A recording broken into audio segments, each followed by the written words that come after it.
You don't necessarily have to bleach your lace frontals and your lace closures and your lace wigs, and you don't necessarily have to bleach the entire thing.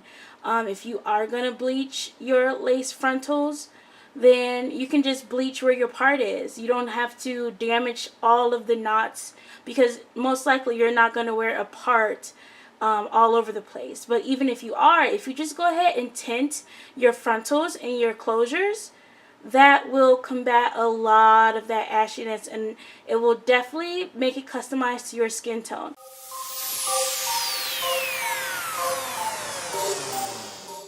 Hello everyone, so today I'm going to show you how I make my lace closures and my lace frontals look as natural as possible. Before we get started, go ahead and click that thumbs up button as well as that subscribe button to let me know that you'd like to see more videos like this, where I let you guys in on my tips and tricks on how to make your installs look way more natural. Thank you so much for watching. So for this video, I will be customizing this lace frontal from Maya's hair collection. All of the info will be down in the description box of where you can get a lace closure from Maya's hair collection, because this lace closure is so amazingly constructed. It has that protective strip around the back of the frontal, and it also is 130% density, I believe. It's 13 inches by 4 inches, and it's deep wave virgin hair. So I've gone ahead and pinned my lace frontal down to my wig head as tight as possible so that I can get a clear view of what that hairline looks like. This frontal is a very well constructed frontal. You don't want your frontals to have like 150% density right at the start of that hairline, or you're going to have to do so much work. That is not how you want to buy your frontals. So you can request 130% density to 150% density frontals. So I'm going to go ahead and pin up the top of the hair on this frontal, and then I always start at the temples of my frontals. I don't know why, I just think that if I start at the temples, it really gives me a great outline of what I'm going to do next and how natural I want to make the frontal look like. So I start off by sectioning off less than an inch of hair all around that hairline. And I begin to pluck at that temple right behind where I sectioned that hair off. What I'm doing is anywhere that I see a cluster of knots that it just looks like it's so much density in that area, so many knots and just really thick, I go in and I begin to pluck. 150% density for beginners is probably pushing it for a frontal customization process, because you're going to have to work for hours. Where I have started at that temple, I go about a finger length back so that I can put my hair up, and I'm usually flipping my hair from side to side, so I like it to look as natural as possible. So just anywhere you see a cluster of knots where it looks thicker than normal, you want to go in with your tweezers and pluck. You don't want to over pluck, so just take your time. I know I sped things up and I'm moving a little fast, but just really take your time. As you continue to pluck, you might want to stop here and there just to see how much you have plucked and to remove the hair that you have plucked away. And I am going to be completely honest with you guys. If this frontal was not as well constructed as it is, I would have continued to pluck going back into the frontal, but to be honest, it's really great. So I'm just not going to over pluck just for the purpose of the video. This part is already looking very nice, so let's move on. I made another part probably about an inch away from that part, and I'm gonna go in and pluck that part as well because it's very thick. Where the frontal is really thick, at times I do take some of the hair in my hand and I pull. You don't want to do this with a lot of hair. You want to make sure that you just have a few strands in your hand and you pull out the knots. Be very careful. You don't want to rip your lace. And then after that, I go back in with the tweezers. To be honest, guys, it's such a repetitive process of you using your hand and the tweezers until you just customize that frontal to look how you want it to look. You can customize it to look like your hairline or someone else's hairline, or just to make it look like a natural looking hairline. So now you guys can see me just really running my fingers through the hair, and wherever it looks too thick, I go in with the tweezers or my hand and I pull out hair. So let's go to the middle of the frontal. I do this all the time. Before I create a middle part, I just let the hair fall on the frontal or on the closure, and I see where the hair naturally falls, and then I decide if that's where I want my middle part or if I want to create my own. So this is where the hair naturally fell on this frontal. I am satisfied with that, but I am going to go in and I'm going to pluck more. I like to usually use my tweezers to be more precise when it comes to the middle part. Now, when it comes to frontals and closures, you don't want to pluck like crazy when you get towards the back, because don't forget that part of the frontal has to cover the tracks. If you're going to make a unit or if you're going to install it in a sew-in, you need that thickness in the back of that frontal so that you can blend. Now guys, one thing that's like a pet peeve of mine is a wide middle part on a frontal or on a closure. A lot of women over pluck their middle parts when it comes to their lace units. So I'm always keeping the tweezers moving when I'm in that middle part. If you guys notice, that's something that I love to do.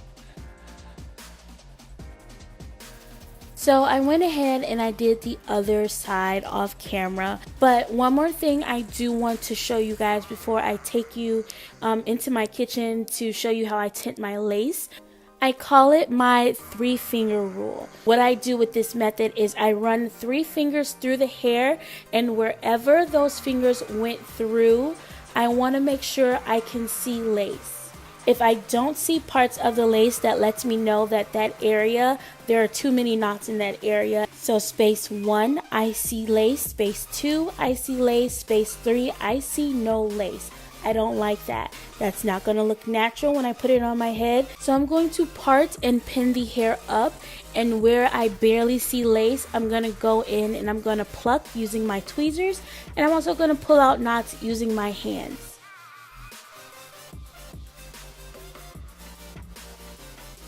And here I'm showing you guys just that fast. You guys can see the difference from when I plucked those knots and from when I didn't pluck those knots. And you guys can see I'm still using those same 3 fingers. That's why I call it my 3-finger rule, because I know how much I love to run my hands through my hair. One thing that definitely contributes to making your lace units look very wiggy is that front hairline. If you don't do this step and you do all the other steps, I guarantee there's still going to be a huge chance that your hairline will still look wiggy.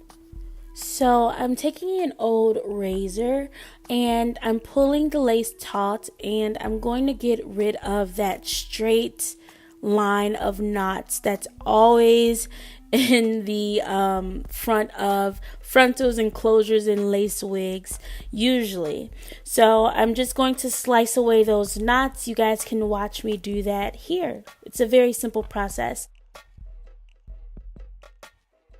I want to really stress that you want to go slow doing this process, because with this, using a razor, you will literally accidentally give yourself multiple bald spots, and you don't want to do that. So you guys can watch me lightly graze the razor against the knots.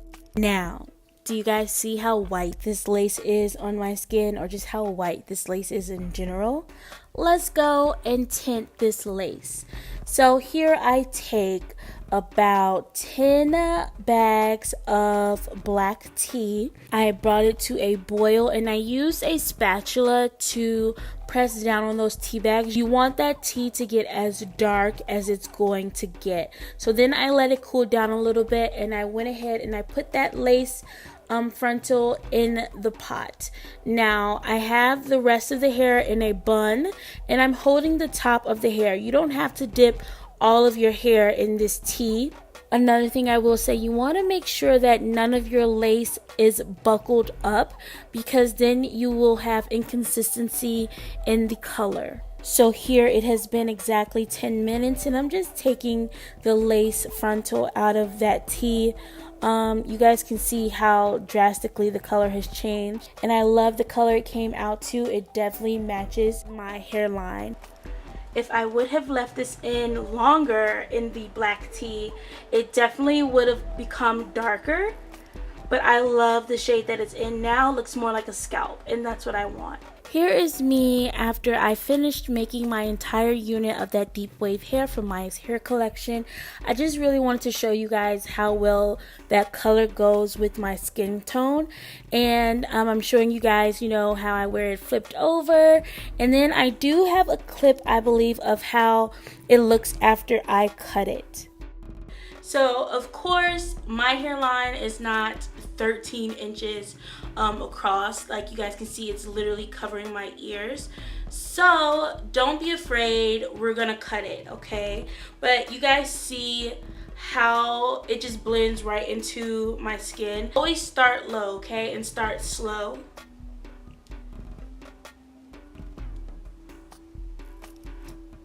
And I'm going to go around the shape of my ear.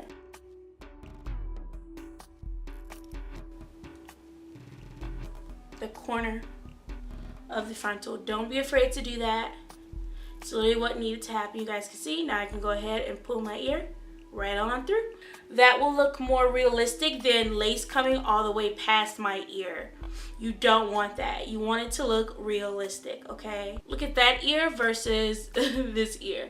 So I'm gonna go ahead and cut this as well off camera because I have to use my left hand and that's kind of hard for me. This is what it's gonna look like when it's fleshed to my head.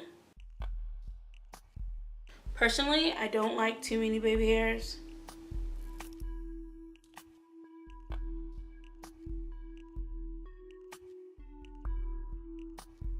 You don't want your baby hairs to be too long, which is why once I swoop, I'm going in and I'm cutting the tips. Like even this is too thick, and eventually I'm gonna even cut this. I'm definitely gonna cut this as well.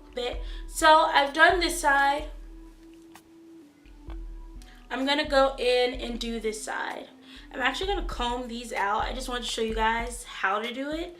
So I'm gonna comb these baby hairs down, which is also why I didn't cut them super short, because I know how I usually wear my hair. I have hair, I have makeup, all types of things on my dress, but I do want you guys to know what kind of hair this is before I leave. The deep wave hair from Maya's hair collection, and the website is Coco Maya Hair Collection, or CocoMayaHair.com, I think. I'm gonna put all of the info down in the description box. This hair is amazing. If you want to see me make this wig, thumbs up for more videos just like this, as well as don't forget to subscribe. I'd love to see you guys come back and watch my other videos. So leave a comment as well if you're a new subscriber. I also have a review on this hair, so go ahead and check that out. I'll put that in the description as well, you guys. This hair is so soft. I highly recommend you guys check it out, to be honest. Anyway, bye guys. Thanks for watching.